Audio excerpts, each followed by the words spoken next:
So this is a long-awaited video, but what do I think about Tekken 8? And keep in mind, I don't have the game, but I got a chance to play it finally.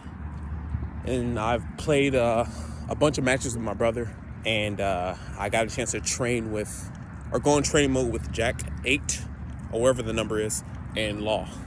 Right off the bat, whenever I play a game of Tekken with my brother, we usually spend hours. We've been doing that since Tekken 5, each session, offline versus mode. Tekken 7 was the first game to where we just got bored in terms of when I played offline with him. It's just boring, you know? So we played Tekken 8 for over an hour offline. So right off the back, that lets you know something in terms of comparing Tekken 8 to Tekken 7. I think because the game is objectively better than Tekken 7 from a gameplay standpoint, from a replay value standpoint, from a presentation standpoint, graphically, I would even argue animations, the graphical fidelity, the soundtrack, the options, the quality of life, the ease of use, the tutorials, the replay modes. The game is objectively better than Tekken 7. However, if I were to just sum up my points I'm going to make, it's Tekken 8 is an exciting, exhilarating, but ultimately boring game. It is legitimately the game for newcomers. It is legitimately the fast food of Tekken, in my opinion. First off, when I'm training with Jack 8, he looks great. It's a better, like I said, graphical update than from 6 to 7 or from Tag 2 to 7. However, in terms of the gameplay, this guy, and much like the rest of the Tekken cast, the moves are, I would say, toned down, but they're easier to do and they're shortcuts to do difficult inputs. In terms of like Jack's like perfect frame windmill, now you can press one plus 4, down 1 plus 4, you can do it as if it's just a single button input.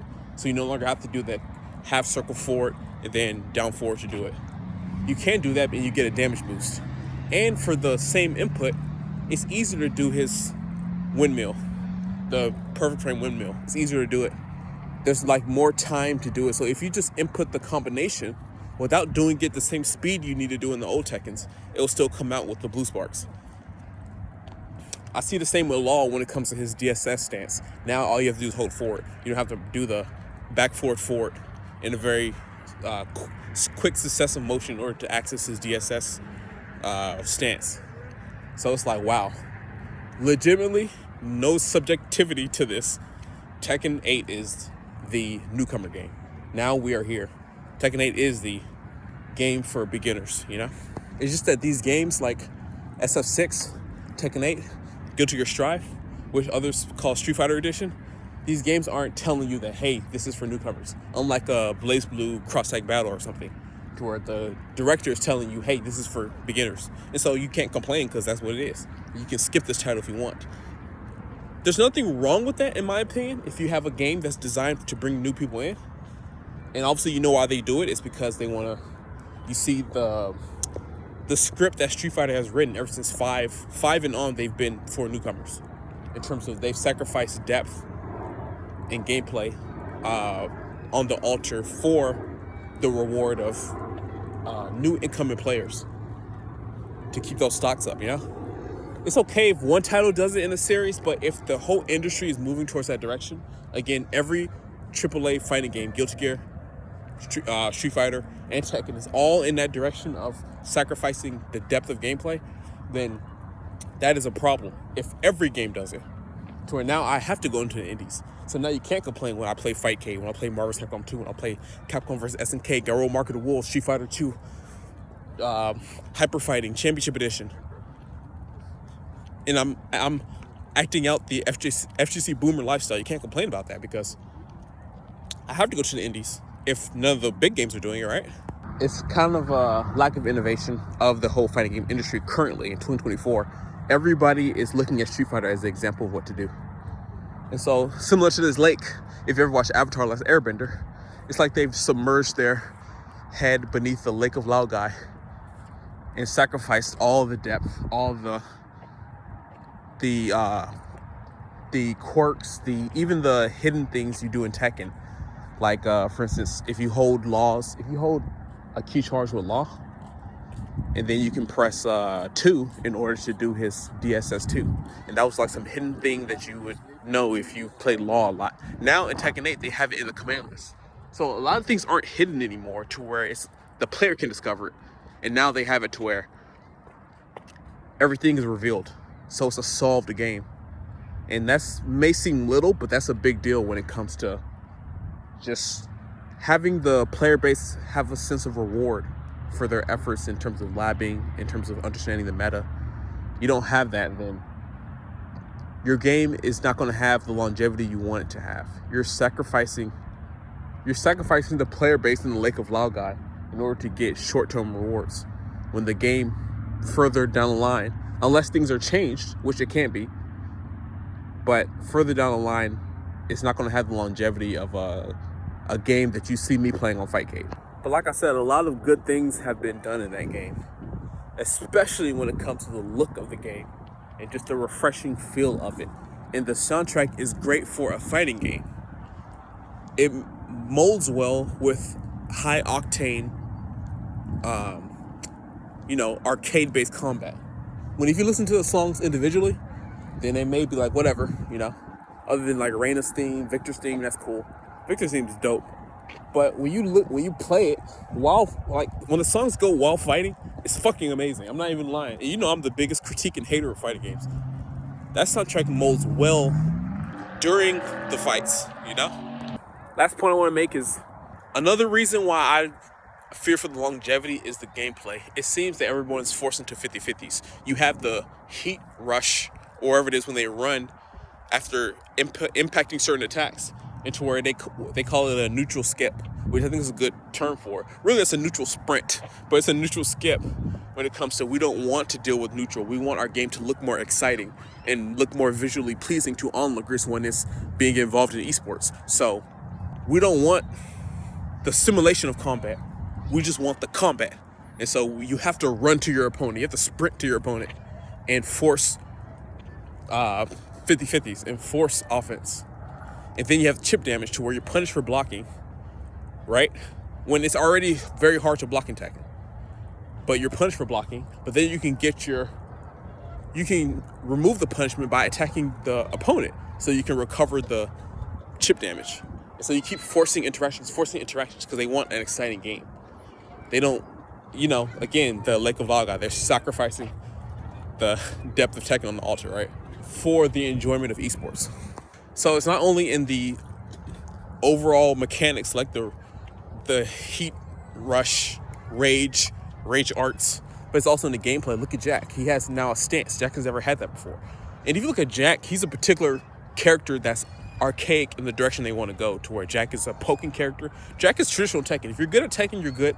If you're good at Tekken, you're going to be good with Jack. Any iteration of Jack. Because he's spacing, he's neutral, he's poking. He has very strong pokes. He has no strings whatsoever. So he's all about just playing traditional Tekken 2, Tekken 3. So he doesn't fit the mold of Tekken 8. And so you look at how they changed him to where the system-wide changes of removing knockdowns for house sweeps and trips and stuff like that. And so that negatively affects Jack because his down 2 is very important in his gameplay. Also, they removed the knockdown for his jackhammer, which is his most important move. Maybe second to his back down 1. So you remove the knockback to the jackhammer, so he doesn't have that mix-up of, is he going to do a very fast low, or is he going to do the hammer and then he's going to knock you down? And so his gameplay is gutted in Tekken 8. Then you give him a stance to where now, after the jackhammer, no knockdown, but he has a stance of the Schwarzenegger impression, of the bodybuilder shit, of the muscle beat shit. Shout out to LA. But he has that, and then so he can get into a stance. So now he's like a stance character, like a Leo or some shit, or like a Steve, So now you turned him into a Miguel or something, But that's not Jack. And you look at other characters, and I selected Leo, and it's like now he can, after like the back 4-1 or back forward 1+2, I don't know what it is, where he does like a kick into a shoulder charge. Now he can cancel that. And all these characters, especially Law, he can do a DSS transition after half his move list. So many new DSS transition opportunities, all while just holding forward, by the way. So they made every character into this stance-based mixed-up character, to where you can cancel out of so many different strings. So it's going to be so hard to block. And meanwhile, people can run towards you at full sprint if they do a certain move that can engage the heat, right? So every character is the same. That's what it feels like. Every character is just a mix-up character. And again, Jack is a perfect example because his archetype runs counter to the direction of Tekken 8. So if you just look at him, he's just absolutely gutted, and it's just crazy. It's unfortunate. Finally, briefly on Law. Law looked cool. He looks so tight. His model is great. His animation is great. I thought I was gonna get back into Law. I used to play Law on Tekken 6, but after going through his move list and seeing the fact that you only need to hold 4 to do DSS, as a veteran of Law, I'm not interested. It's too easy. It's just nothing feels rewarding. I'd rather a new game comes out and maybe Law has a different stance and it's even harder to get into, or maybe he has different things like the while standing 4 into DSS 4-2, which can be a true combo if you do a perfect frame DSS transition. Maybe if he can do that, and maybe there's more opportunities to do things like that. Like maybe if they expand the meta for those who care about the technical inputs, right? But it's the opposite, so it's boring. So why the fuck would I play Law in Tekken 8 when I can play him in Tekken 6 and he's way more interesting? You know what I'm saying? And by the way, this is direction of Tekken. It's not just in 8. I feel on Tag 2 and T7, characters like Jin and Law have been just getting more boring and gutted, in my opinion. But Tekken 8 is really to where it's the mask off event, similar to Obito and Naruto, right? So all in all, as it's getting dark, let me wrap up what I'm saying. All in all, this is a great Tekken game. This is an objectively well-made Tekken game. It's an exciting, quality Tekken game. If you are new to the Tekken franchise, if you've never played any other Tekken, or you've never really got into a Tekken in depth prior to Tekken 8, and you just joined Tekken 8, wow, you're going to have a great time. This is going to be an amazing game. Absolutely amazing. If you are a veteran who enjoys Tekken at a casual level, you're also going to have a great time. If you are a veteran who values a sandbox fighter, what do I mean by sandbox fighter? Watch my MVC2 video. I may make more videos exploring the concept of the sandbox fighter and what that means and how to know if you're a fan of it based on like the gameplay elements.